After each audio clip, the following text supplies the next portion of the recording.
listening to the Jersey Guys Podcast, the show that talks about hard rock, heavy metal, AOR, and West Coast music. In-depth conversation and special guests are always on tap, so settle in and turn it up. Now, here are your hosts, Tom and Mark.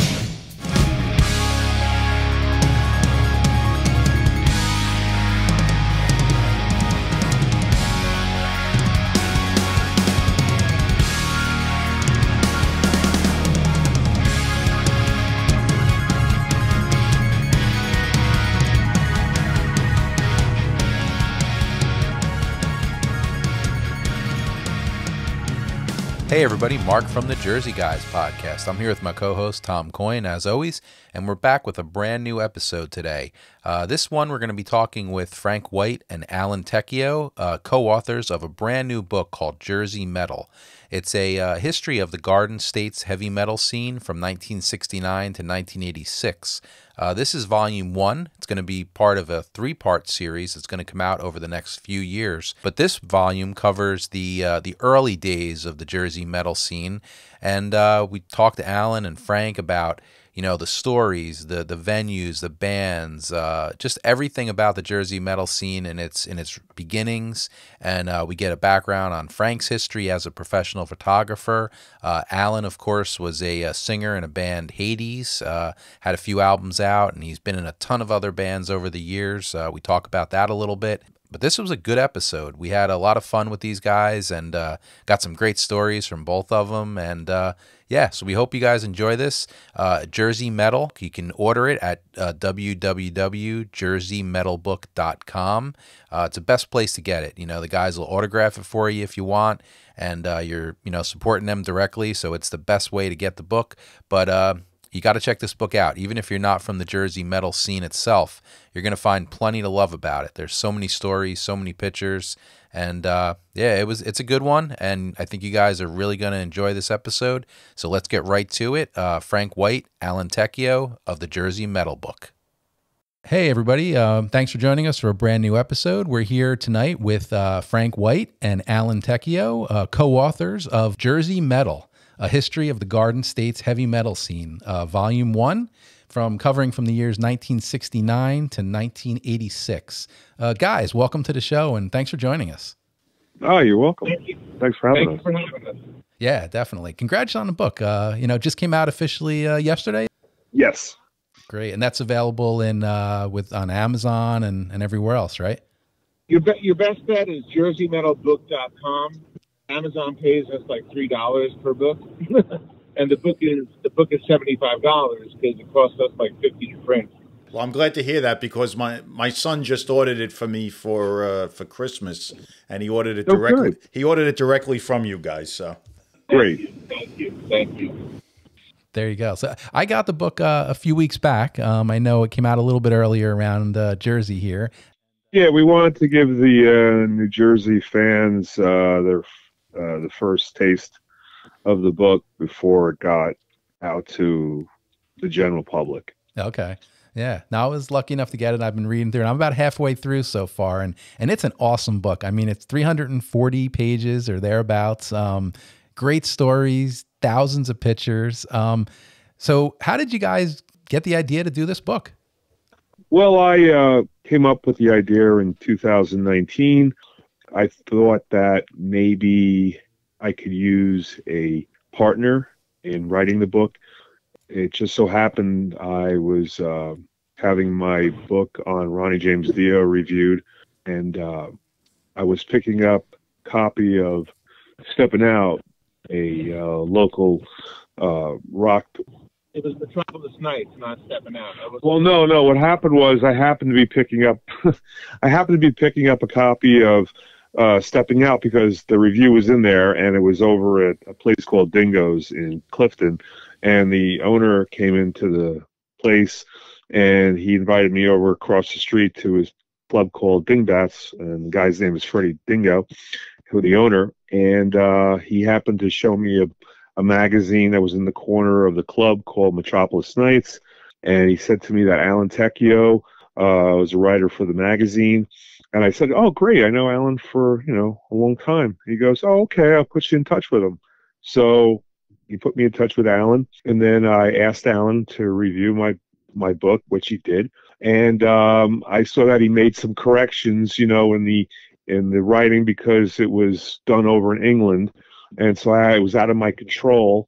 And so within a few meetings after that with Alan, I asked him one day if he would like to be my co-author for the Jersey Metal book, and he agreed. And we started it in like the early part of 2020, right around when COVID hit. And we went through 2.5 years of putting the book together. So we finally finished it, and it's out for everybody to enjoy. Nice, nice. I mean, everybody knows, I'm sure, maybe people don't know, but Frank, you are a professional concert rock photographer and have been for many years. Right. I also do, like studio photography with bands, and I do like parties and events, and I work with record companies and other companies that do products with my photography. Okay. So yeah. Okay. And Alan, everybody maybe would know you as a singer from a bunch of heavy metal bands over the years around these parts. Hades being one of them. Watchtower was another one. There's been so many of them. Like tell us about your background and where you grew up and where you came from. Well, I just like to scream. That's basically it. I actually saw Nonfiction. That's another band you were in. I saw you guys at Studio One. Awesome. Oh wow. It's Studio One days. Yep, back in the day. So how did you get involved in singing and in your background? You grew up in northern New Jersey? I did, yeah, in Closter, which is a town up in Bergen County. And I had met Frank when I was in a band called Prophecy, and he did his first photo shoot of he opposed the band with Prophecy. And I'd known Frank White was, this big photographer already back then. That was like probably 5 or 6. And that's initially where we met. I was very insecure about singing at the time. I mean, the whole story's in the book, really. But I started singing that right out of high school and did my first album with Hades at the age of 19, Resisting Success. And, that led to a lot of other opportunities down the road, including, like you said, Watchtower, and Nonfiction came later, and a bunch of other stuff. I mean, Mike LaPond, he wanted to hang out tonight, actually, Mike LaPond, and I can't do it because I'm on my way to Philly. Yeah, so it's been a long road and many years, and it's gone by in the blink of an eye. Nice, nice. Well, Frank, you also are a Bergen County guy, right? Yes, I am. Yeah. I myself, I'm a Kearney guy, born and raised, been there my whole life. Okay. Yeah. So not too far, kind of right at the southern end of Bergen County. In the book, you talk about, your early days prior to becoming the pro photographer that you are now. But I found it really interesting because tell me about those very early days and the beginnings. I think it's one of the earlier stories in the book where you talk about your mom was a photographer and right. You kind of got this idea that you wanted to go see a rock show and you borrowed her camera and you started doing shows. And tell us about those early days. My mom was a photographer in the 40s and 50s, and she worked as a studio photographer in New York City at a department store, similar to like Sears, when they used to have like studios inside the store, and she'd photograph families and wedding pictures and babies and so forth. And after that, she met my father, and then after they had me, when I was around 6 years old, my mother had cameras in the house, and she would start to show me photos on the wall through a slide projector. And I noticed how big these photos were. And I'm like, wow, so impressed by how big they were and, how nice they were. And so I asked her if I could, look at her cameras, and she showed them to me, and she started to teach me how to use them in the next few years. And at the same time, I was learning how to sell things as a child for myself, like flower and vegetable seeds from the back of a comic book, that, if you're a collector of comic books, late 60s, early 70s, they would have these ads to make money. And so as a child, that was the first thing I learned how to sell. And at the same time, this was the late 60s, so I was getting into the music scene of the Woodstock era. And I was also, interested in learning how to, I guess, do all these things at once. And then after, while I was growing up on television, I would be watching Ed Sullivan, Don Kirshner's rock concert, in concert, and other programs that had live, bands playing in front of an audience. And a lot of them were, kids and maybe a little older than me. And I kind of felt like I wanted to be part of that and, go to concerts too. And at the time, my mom didn't like to drive because she was scared of all the traffic and everything. So she would go into New York City to see her parents, and she would bring me along. And I would learn how to take the bus and subway once I was in New York City.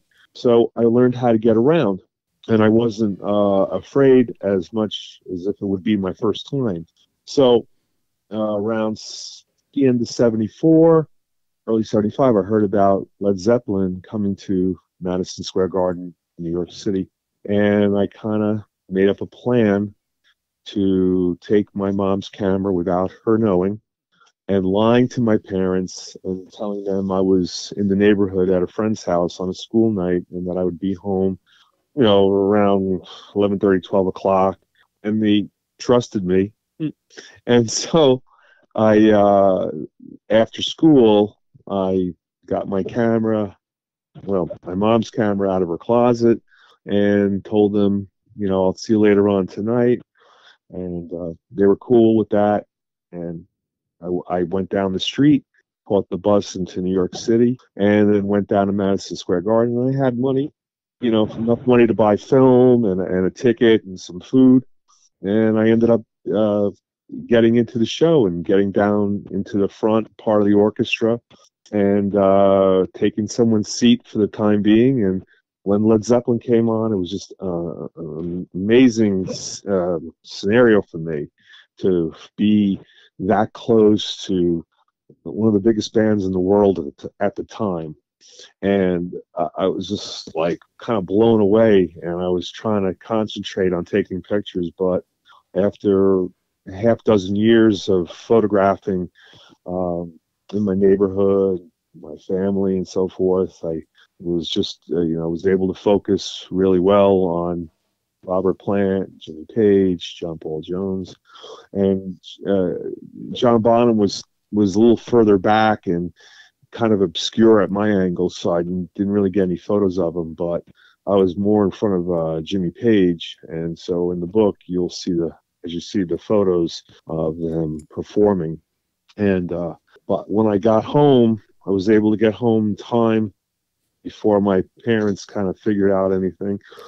And I got the film developed the following day.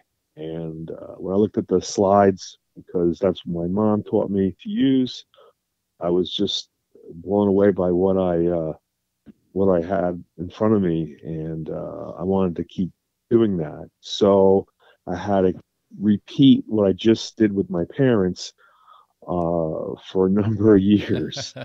And it just I just never told anybody. It was sort of like my own little secret. I wanted to be able to kind of venture out and get whatever I could, because there were so many cool bands back then to photograph. And I did Robin Trower, Alice Cooper. I went to Chicago with the Beach Boys that year, Aerosmith, and Black Sabbath, Rainbow. So I was able to get a good amount of photographs from most of those bands, and that kind of got me into keep going with the idea of wanting to get more photographs of bands and just kind of keep living that way of entertaining myself. And of course, I was doing this by myself without anybody else knowing about it. My friends didn't know about it. My sisters didn't know, and anybody else. And it just snowballed from there. And I just kept my photos hidden in my room, and I kept my room pretty neat so that way my parents wouldn't have to pick up my stuff and put it away and then find the photos in boxes in the corner of one of my drawers. So I just kept that going until one day I decided to ask my father to buy me a camera. And one day he came home with a camera. It was a Yashica camera. And I thought he might have was going to get me maybe a Canon like my mom had, but it was a camera that was similar to it, but it's 35 millimeter, and I was able to learn how to use that camera, and then I just started out photographing more with them knowing now that I was going to concerts and all. So my father took me to one of the concerts with a friend of mine at the time that I kind of, they said, hey, you want to go to this show together? We went to see Kiss. And it was at the end of 1977. And after that, I met a guy at work. His name was Carlos. He had a van. He asked me if I wanted to go to some shows with him. And we started going to concerts beyond New York City. We went to,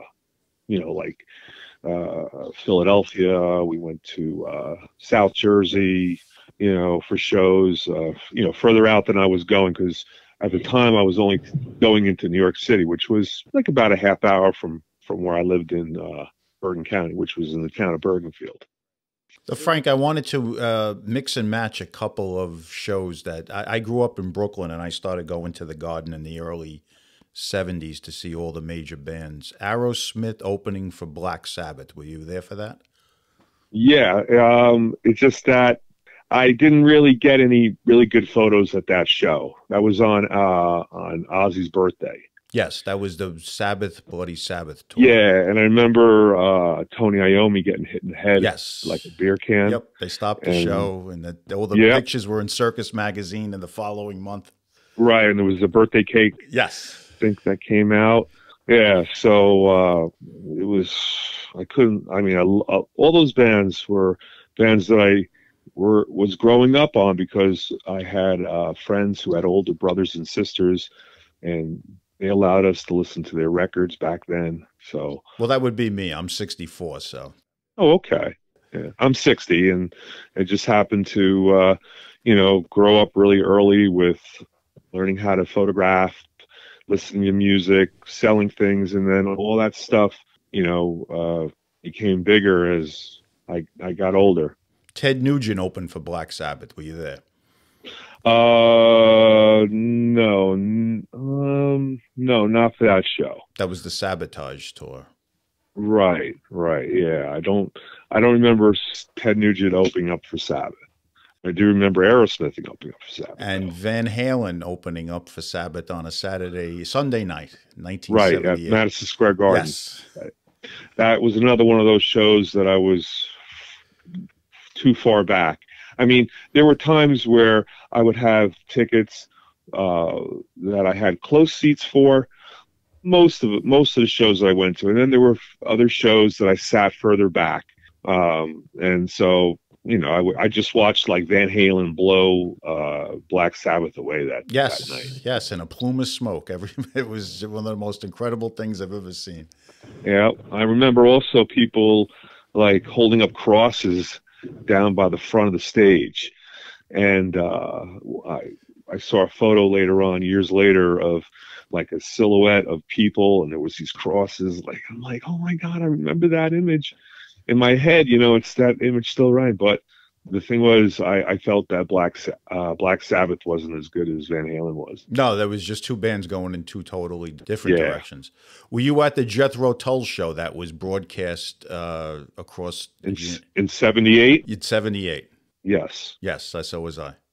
I have photos from that. Oh, tour. You do? Interesting. Yeah. I also have my bootleg T-shirt from that tour too. Wow. Yeah. I kept all my shirts from back in the day, and now they're worth a lot of money. And I wanted to ask you if you did any photography on my personal favorite artist, Johnny Winter. Yes, I did. I photographed him several times over the years. In fact, I hung out with him later on. Oh boy, I'm jealous. This was sort of like the last few years of his life. He was up in New York State at a place called Rock Fantasy, which is a rock store and head shop in Middletown, New York. And I know the owner, and he hired me to photograph his friends and fans of the band, and they came to the store. But Johnny was in his,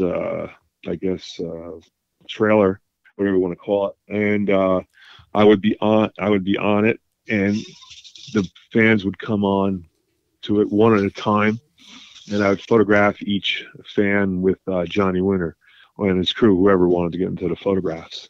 So I thought that was pretty cool. And then afterwards, they performed at Brian's Backyard Barbecue, which was a club not too far away. Wow. Yeah, it was a fun time. Yeah. So one of the great things about the Jersey Metal book is that it's not just about, your photographs, Frank. It's not just about, Alan's stories and stuff, but you guys covered the whole, when you talk about, a history of the Garden State's metal scene. I mean, you talk about the clubs, you talk about the record stores, you talk about all that stuff. So Alan, let me ask you a question. Talk about the influence of the record stores up in this New Jersey, New York area. I know you talk about it in the book where you say, in those early days, you would go to record stores and buy stuff based on the album cover. Yeah, and I think I'm not alone in that. I mean, a lot of people did that back then because that's just kind of how it was. But we would go out to Flipside Records in Coaster, was like my local shop. Certainly things from England, Flipside Park, Pyramid in Bergenfield was massive. These were the go-to shops to go and find out what was new and happening. And you kind of found it out that way before the internet, And wasn't it so much fun doing it that way? I really miss all the hunting and pecking away at record stores. It was very, very organic. Yeah, sure. Yeah. It made it so much. The hunt was always as interesting as the chase. Oh yeah. And back then I was getting into different types of music besides heavy metal. And, I enjoyed, shopping and looking at the posters and, buying incense and, just making my room look all rock and rollish looking. And it went just along with all the photographs I was taking back then. I mean, me personally, going back to that little bit of the record store thing, me being a Carney guy, my local store of choice when I was younger, it was Mickey's Music over in Belleville. Oh, right. Okay. Yeah. We have that ad in our in the book. Oh yeah. Yep. I used to go there every Tuesday. I'd be there to see the new releases, pick up the East Coast Rocker, Aquarian, whatever it was at the time. Yeah, I would look at that also as well, and find out what was going on. So I was able to go to many shows. Also, my father, he used to buy the New York Times, and on Sundays they had the art and leisure section. And I would, he would give that to me because he knew I was into concerts, photography, art, and I would just see a slew of different groups that I wanted to photograph and go into, and most of them were in New York City, whether they be at the Garden, the Academy of Music, which then later on turned out to be the Palladium, and then like Nassau Coliseum was another one. And this was all before the Meadowlands Arena was built, and that came in 1981. So at the time I didn't have a car until I was probably like I'd say like 80, 81, and that's when I started to travel to like other places on my own. I was able to go see festivals and so forth like that, without sometimes without my friend Carlos, who was working with me at the time. So it was a lot of cool adventures. Oh yeah, definitely. Definitely. Oh Yeah. yeah. Well, another thing in the book that I found really interesting too is that in our area up here, and Alan, I'll direct this to you what you get your feelings on it. But great radio station, college radio station, legendary WSOU, which was Seton Hall Radio, was on the air for decades. But talk about the influence of WSOU on the Jersey metal scene. Well, it was massive. I mean, as you're growing up in a heavy metal band, you're trying to get on every radio station you can. College radio is very receptive to that. But most college radio doesn't broadcast past the campus. SOU, on the other hand, broadcast in the tri-state area and were massive. That's why they got into all that trouble a number of years back where they were taking payola from record labels to play their bands. And I think there were some massive fines and maybe jail time involved because it was bad. But that was the size of their influence. It was huge. And if I could just backtrack a little bit, Mickey Music, when I lived in Clifton, I used to go to the Passaic Park location all the time. That was our stop when I lived in Clifton, which was great. And I'm really glad you brought up the aquarium, because I have to give them double thanks. The aquarium let us into their archives to get all the ads that you see in the book, and they kind of gave us unfettered, access to all of that for multiple days and many, many hours. And Frank and I, especially Frank, sat there and shot all of those ads to put into the book so we could timeline it correctly. But unfortunately, after the book came out, they saw all the hype that's going on and the people buying all the shirts and all the books. And, it came out yesterday, but it's on fire for a month or so already.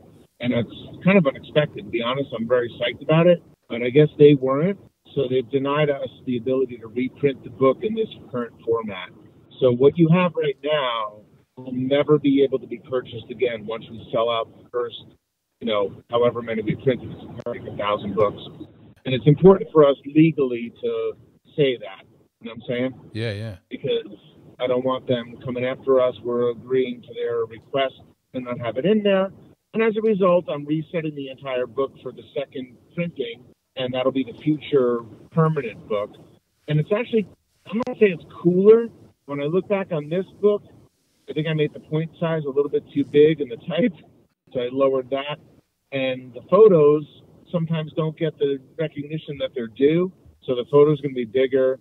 And the ads, some of them are a little bit too small, so they're going to be gone, along with every ounce of acknowledgement of the aquarium, because, I feel bad that they feel like we kind of got over on them or something. I don't know how they feel, but it's a win-win. So it's a great thing they allowed us access. It's a great thing they denied the access. And onward we go, because there's 2 more books coming after this, which is 87 to 04 and 05 to 2021 or whatever. And there still are other ads in there, as well as like ticket stubs and other things that the book kicked ass. It's going to be even better. But there won't be any aquarium attachments. Anything. I wanted to ask you guys a little bit about the Capitol Theater and what it meant to you. Again, growing up in Brooklyn, that's where I used to see shows outside of Madison Square Garden, dating back to the late 70s. I'll tell you a couple of bands that I was big on then. I saw the Outlaws, Molly Hatchet, Robin Trower, of course, Hot Tuna multiple times. Were either of you guys in attendance at those shows, or? I believe I was at the Outlaw Molly Hatchet show, but I was also there for other shows too, like Rush and Quiet Riot, Mama's Boys, Armored Saint, Wasp, Slayer, Red Hot Chili Peppers. And I remember seeing Scott LePage at, I believe, that show, who was in one of Alan's earlier bands, Hades. He was also in Prophecy. And Prophecy, right. And so I had him like in the corner of the photo with his girlfriend at the time. So, but unfortunately, it's not really usable, because there was this band that opened the show, and we're not using that type of music in the book. It's more on the heavier side, and So I have Scott in the book with the bands that Alan was in. And did you see Robert Trower there or photograph him? No, I didn't. I saw Robin Trower at the Academy of Music Oh, in New okay. York City in 1975, Oh, which is wow. in the Yeah. book. Hmm. And then later on, I saw him a number of times, like the Atlantic City and Wellmont and Montclair. Talk about this, because I'm 52 years old. And like, I know you guys are just a few years older than I am. So I guess a lot of the volume 1 book, I'm reading a lot of stuff that was kind of a little bit before my time. But one of the things I found really interesting in the book, and I guess whoever wants to take the question and go with it, in the 70s, as the scene was kind of just starting out, you had the bands that were playing around here it was predominantly a cover scene, right? Yes. Yes, they were just copying, the bigger bands from back in the day that they all loved and appreciated, and so yeah, everything was mostly cover acts, and I was covering the original acts. So for me, I didn't get anything in the early to mid late 70s, because I was doing the shows in New York City at the Garden, at the Academy of Music, the Palladium, and Coliseum, and wherever I could photograph, and then slowly it was also tribute bands too, and then out of some of those bands, some original acts started, and then they moved on to higher places in the field of the music business. Well, what I found really interesting was that you mentioned, and you have a lot of bands that you're talking about in the book, bands like White Tiger, Jesse Bolt, and I know even for me personally, like a band like Zebra, that was a band I got into years later. Right. These were bands that kind of came to the Jersey scene from other parts of the country, right? Because it was such a great, vibrant scene here. Right. That's why they found out about how big it was up here for bands to play, and you could play multiple shows in a week. Sometimes, they would have, weekends where bands would play Friday, Saturday, even Sunday sometimes, and they would play a couple shows at night. In the early days, they would play 3, 4, 5 shows in a night. And JJ French was telling me when they first started out, they were playing 5 shows in a night, and then it slowly went down to 4, 3, 2, and so forth. But other bands, they played a couple shows a night, and sometimes they would play a few miles apart at another club, depending on the situation. Yeah. Yeah, so they were making an awful lot of money, and I'm sure some of them had regular jobs, but some of the bands, just performed for like the local scene, and most of these bands never made it inside some of the bigger places.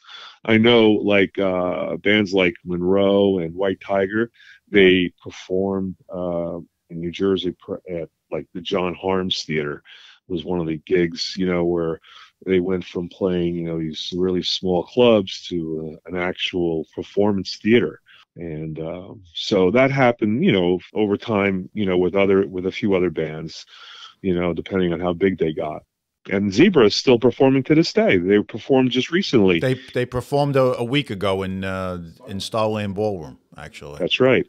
And I saw them back in the late 70s in Long Island when they were doing predominantly a Led Zeppelin set with some originals thrown in, probably a good 4 years before they were even signed to their debut. Yep, and Ben was an awesome sound, and I went to see them multiple times. Do you remember a band called Phantom's Opera? Of course, yep, and they're in the book. In the book, yeah. Yeah. Well, I don't have the book yet. My son ordered it for Christmas, so I have to wait another 2 weeks. Oh, well, it'll be one hell of a Christmas gift. Yeah, no, absolutely.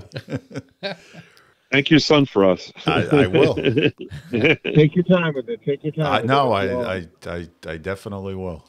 Oh, I mean, yeah, like I said, I'm about like halfway through so far, and I'm just like, you say you got to take your time with it because there's so much to read, so much to look at. Yeah, yeah. It's a lot to drink in, and we made it so it was very entertaining.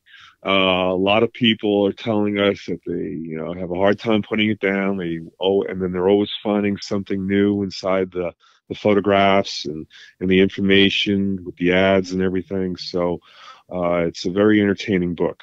Oh, yeah. I did want to ask you about a certain singer who happens to be my all-time favorite singer by the name of Ray Gillen. And you guys, I think, were around him like before anybody knew who the hell Ray Gillen was. If both of you could expound on that.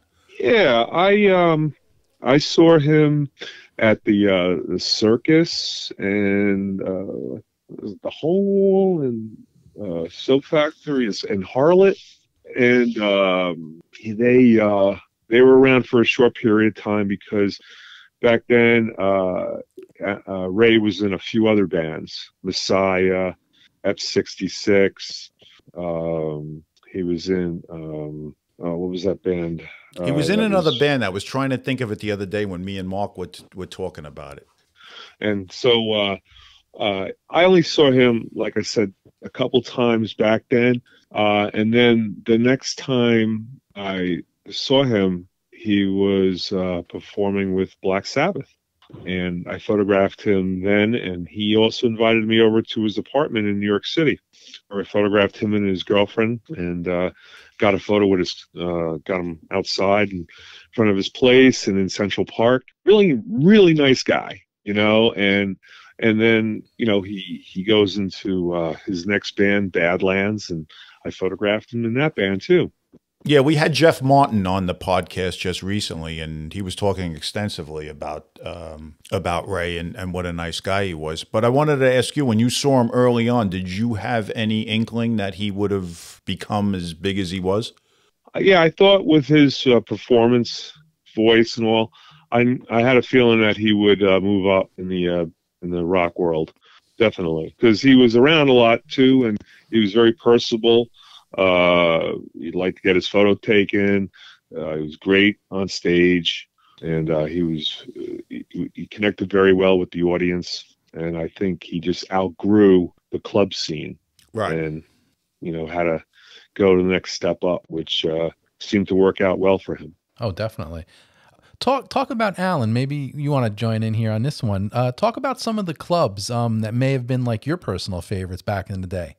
Well, I mean, the China Club in Hillsdale for sure was a great spot. That was, all ages on Sundays, and really, really great turnout on Sunday night, like all the time. It was really heavy and awesome.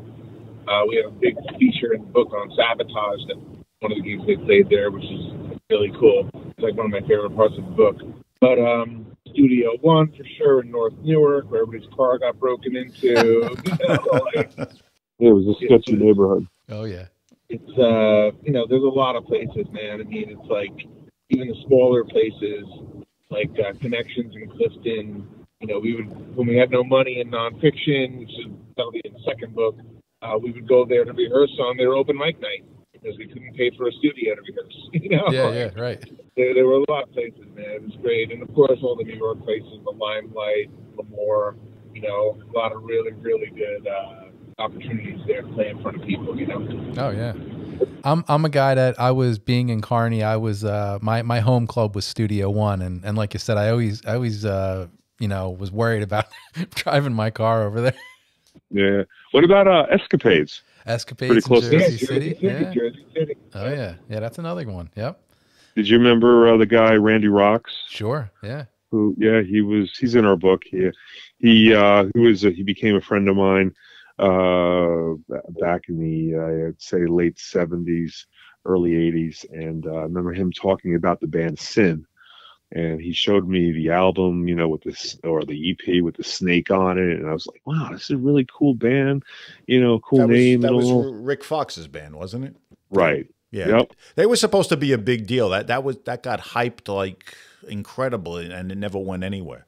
Yeah, it's sort of like when the hype went really, it went really big, and then all of a sudden it just dropped. Yep. And then he ended up going into the band E. Walker, right after Sin, which was like a very popular club band. And then a couple years later, he was into the band Aggressor, which Alan became the lead singer of after he left. Ah, interesting. Yeah. Because he was originally in Steeler, I think. That was his... That was when he moved to L.A. Yeah, that was his claim to fame, being on that album with Malmsteen. Right. And that was, I believe, after he was in Wasp for a very brief time. Yes, exactly right. Mm-hmm. Yep. And so, he moved along into other L.A. bands. And, now he's, I guess, he's going to be performing next year, actually, in this Keel Fest. Oh, really? With Ron Keel. He actually sent me a post about it. Oh, interesting. So he still performs. Did not know that. Yeah, but he's now living in the Midwest, so he doesn't live in LA anymore. A little personal side note of mine. We talked about some of the great clubs from Jersey. I remember when I was a little kid. I was probably had to be about 11 or 12 years old, and I remember going Saturday nights was my parents we'd go out to eat, somewhere, and we'd venture into like Lower Bergen County and go up Route 17, and I remember the hole in the wall, and I always thought the coolest thing about that was they had that mural on the wall with like kind of like painted where there was an actual hole in the wall and the people walking in. Right. And I just always mesmerized by that as like a little 11-year-old. Sure. Yeah. There's always certain places in your head that you remember vividly from back when you were a kid. I started to go to these clubs, like very late 70s, early 80s. And, one of the clubs, that stuck out to me was like the Soap Factory, and also the Circus in Bergenfield. That was always a really cool club for me. I liked going to Mother's and the Fountain Casino. They were like big places that you can take pictures at, and same thing with the smaller places. So it was a really cool time back then, especially if you were in a band. And you had a really good music, even if you were a cover band, tribute band, or an original band. A lot of people would come out and see you.